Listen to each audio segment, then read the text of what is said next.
Ketua DPR Republik Indonesia Puan Maharani menerima aspirasi dari sejumlah aktivis perempuan mengenai RUU Tindak Pidana Kekerasan Seksual. Ia pun menilai masukan-masukan yang diterimanya tersebut menjadi spirit tambahan untuk merampungkan RUU inisiatif DPR itu.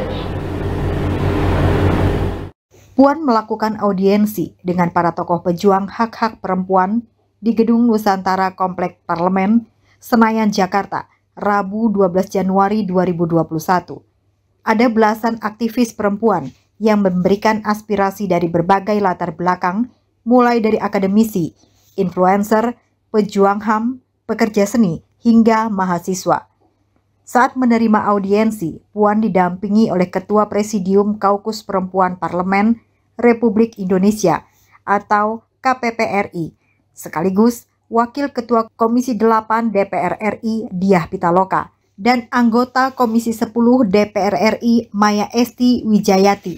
Sejumlah aktivis perempuan yang hadir seperti dari Komnas Perempuan, Lembaga Perlindungan Saksi dan Korban LPSK, Komisi Perlindungan Anak Indonesia KPAI, Koalisi Perempuan Indonesia, Maju Perempuan Indonesia MPI, Badan Riset Nasional BRIN, Kongres Ulama Perempuan Indonesia KUPI, hingga perwakilan dari Universitas Diponegoro atau Undip. Masukan yang sudah disampaikan memberikan saya kekuatan tambahan untuk melaksanakan ini sebaik-baiknya. Saya meminta masukan dari luar supaya warnanya itu beragam, bisa merangkul dan mencakup semua kepentingan yang harus kita lindungi, kata Puan. Mantan Menko PMK ini juga merasa bangga karena banyak perempuan Indonesia yang peduli dengan nasib sesamanya. Pejuang kaum perempuan, kata Puan, terasa berbeda karena memiliki ikatan tersendiri. Ada pengalaman khas perempuan. Penderitaan kita itu dari awal sampai akhir, sampai katanya anak itu gak bisa lepas dari ibunya. Betul, karena saya ibu 2 anak dan merasakannya, terangnya. Puan mengatakan, RUU TPKS harus hadir sebagai satu payung hukum untuk menjaga serta membuat aman masyarakat, khususnya kaum perempuan. Meski begitu, ia juga menilai pentingnya memperhatikan korban-korban kekerasan seksual dari kelompok masyarakat lainnya seperti kaum lelaki dan disabilitas. Karena ada juga laki-laki korban kekerasan seksual. Jadi harapannya adalah RUU TPKS nantinya dapat melindungi, memberikan rasa aman, nyaman, bukan hanya buat perempuan dan anak, tetapi seluruh warga Indonesia, kata Puan. Kepada para aktivis perempuan pertama yang menjabat sebagai Ketua DPR RI ini pun menjelaskan perlunya kehati-hatian dalam proses penyelesaian RUU TPKS ke depan. Puan mengingatkan mekanisme yang harus dilakukan masih cukup panjang usai RUU disahkan sebagai RUU inisiatif DPR RI, sehingga membutuhkan dukungan dari seluruh elemen bangsa. Ini juga harus menjadi undang-undang yang dapat membuat kita bekerja dengan nyaman dan merasa dilindungi, agar undang-undang ini juga dapat melindungi anak hingga cicit kita. Apalagi kita perempuan, jiwa keibuan kita itu akan sangat melekat dimanapun kita berada, ucap cucu proklamator RI Bung Karno itu. Ini bukan berarti selesai karena masuk dalam RUU inisiatif. Artinya, pemerintah dan DPR akan bersama-sama membahas permasalahan yang ada di DIM RUU TPPKS. Kalaupun ada liku-liku dan dinamika di lapangan, kita harus tetap semangat. Tidak boleh emosional dan jangan menyerah, tambah Puan. DPR RI disebut akan senantiasa terbuka terhadap masukan masyarakat, termasuk dalam pembahasan RUU TPKS. Puan pun mengapresiasi masukan yang diberikan oleh para aktivis perempuan lewat audiensi hari ini. Saya berterima kasih karena saya berkesempatan untuk bertemu dengan semua teman-teman di sini. Ini menjadi perwakilan suara semua elemen bangsa. Ini sangat berarti bagi saya. Semoga pertemuan ini bukan pertemuan pertama, tapi kita akan bertemu lagi dalam diskusi-diskusi yang lebih efektif lanjutnya. Bu, 18 Januari, sudah pasti Bu 18 Januari? Ya, tadi saya juga sampaikan kepada teman-teman semua yang hadir pada kesempatan ini mewakili elemen masyarakat atau penggagas pembela perempuan, boleh disampaikan seperti itu? Ya. Yang mendukung segera disahkannya RUU TPKS, bahwa insya Allah tanggal 18 Januari hari Selasa depan kami DPR dalam rapat paripurna yang akan datang akan segera mensahkan RUU TPKS menjadi RUU inisiatif DPR RI. Tentu saja prosesnya masih panjang. Setelah itu harus dilakukan pembahasan kembali antara DPR RI dengan pemerintah. Tadi mereka ini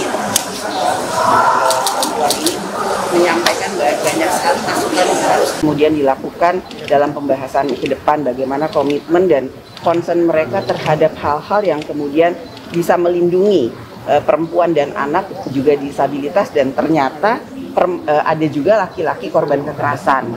Jadi dengan harapan tersebut saya menyampaikan bahwa DPR RI bersama dengan pemerintah nantinya setelah surpres keluar dari pemerintah akan segera melakukan pembahasan ini dengan sebaik-baiknya secara hati-hati. Jangan sampai kemudian RUU ini kemudian mempunyai cacat hukum sehingga tidak bisa bermanfaat sampai dengan tahap penyidikan.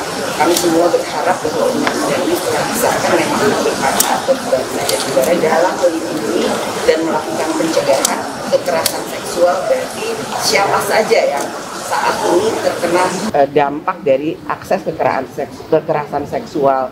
Tentu saja banyak hal yang harus didukung dan disinergikan setelah atau dalam pembahasan RUU TPKS ini. Bagaimana ketahanan keluarga, bagaimana pencegahan itu dilakukan dari dalam keluarga dahulu dan lain-lain sebagainya. Jadi harapannya adalah RUU TPKS ini nantinya dapat melindungi, memberikan rasa aman, nyaman, bukan hanya buat perempuan, anak, tapi seluruh warga negara Indonesia. Bu Puan, izin kalau bicara soal mekanisme, agenda terdekatnya kapan draft RUU ini dibawa di Bamus? Insya Allah besok hari Kamis kami pimpinan akan melakukan Rapim dan Bamus.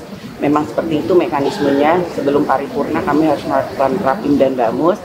Setelah disepakati dalam rapat Bamus yang diwakili oleh seluruh 9 fraksi yang ada di DPR RI, insya Allah agenda tersebut akan kami bawa ke paripurna hari Selasa tanggal 18 Januari. Ada lagi? Udah, saya izin boleh minta tanggapan nggak Bu? Soal ini kan ada berkaitan dengan kasus pelecehan seksual Bu di yang pelecehan santriwati di Bandung. Yeah. Itu kan hukuman mati dan kebiri kimia. Tanggapan Ibu Bu? Ya, saat ini kan proses hukum masih berjalan. Sekarang kan dalam proses tuntutan, jadi kita hargai proses hukum yang sedang berjalan. Tapi intinya jangan lagi terjadi hal-hal seperti itu dimanapun, bukan hanya di dalam di lingkungan keagamaan, di lingkungan sekolah dan lain sebagainya. Jadi kita tunggu proses hukum. Tolong berikan keadilan bukan hanya bagi santriwati yang menjadi korban, tapi ini akan menjadi contoh bagi semua korban kekerasan agar semua pelakunya itu memang mendapatkan hukuman yang memang harus mereka terima. Bu, izin sedikit lagi Bu, ini kayaknya pertama kali Bu sepertinya pimpinan langsung mengajak langsung audiensi. Apakah nanti kedepannya juga akan dilakukan audiensi terbuka seperti ini Bu? Ya harusnya bisa dilakukan sering-sering seperti ini, tapi kan masalahnya 2 tahun ini kita COVID. Pandemi COVID kan harus PPKM, PSBB, menjaga kerumunan dan lain-lain sebagainya. Jadi kita lihat situasi dan kondisinya, jika memungkinkan DPR terbuka untuk menerima masukan-masukan secara langsung jika situasinya memungkinkan. Ya, makasih semuanya. Dalam kesempatan itu, para aktivis perempuan yang hadir juga memberikan pujian kepada Puan Maharani yang menyatakan siap mengesahkan RUU TPKS sebagai RUU inisiatif DPR pada 18 Januari mendatang. Hal ini mengingat RUU TPKS sudah diperjuangkan selama 7 tahun. Kami menyambut baik komitmen Ibu Puan soal RUU TPKS karena RUU ini sangat spesial karena berorientasi kepada korban dan terpadu. Kami berharap bisa disahkan sebagai undang-undang dalam waktu cepat. Daftar inventarisasi masalah atau DIM yang akan disusun melibatkan akademisi dan tokoh-tokoh lain, kata Arianti Inna Restiani Hunga, dari Asosiasi Pusat Studi Wanita. Pentingnya kehadiran RUU TPKS ini pun dinilai penting oleh Ketua Komnas Perempuan Andi Yentriani. Apalagi berdasarkan data Komnas Perempuan, kasus-kasus kekerasan seksual terhadap perempuan terus meningkat. Kami melihat gejala laporan kekerasan seksual ini terus meningkat. Setiap 2 jam ada 3 perempuan di Indonesia yang mengalami kekerasan seksual. Dan itu baru yang terlapor, karena banyak perempuan yang tidak melaporkan kasusnya, ujar Andi. Komnas Perempuan juga menyoroti banyaknya regulasi di daerah yang tidak berpihak kepada kaum perempuan. Hal ini lantaran Pemda terhalang karena masalah regulasi. Dengan kelahiran Undang-Undang TPKS, harapannya bisa menguatkan pemulihan korban selain soal definisi, soal proses hukum, dan pemidanaannya, urai dia. Tak hanya itu, Komnas Perempuan pun menilai pencegahan kasus-kasus kekerasan seksual masih kurang efektif. Untuk itu, Komnas Perempuan berharap agar pihak pengawas pelayanan dalam kasus-kasus kekerasan seksual dapat berdiri independen yang diakomodir melalui RUU TPKS seperti lembaga HAM. Mandat lembaga HAM di Indonesia adalah sebagai penyeimbang antara legislatif, eksekutif, dan yudikatif. Jadi mohon agar di RUU TPKS terkait pemantauan, Ibu Puan berkenan mengawal agar yang melakukan pemantauan adalah lembaga HAM, seperti Komnas Perempuan, supaya ada penyeimbang di negara ini. Tutur Komisioner Komnas Perempuan Maria Ulfa Ansor. Justinus Tenung melaporkan.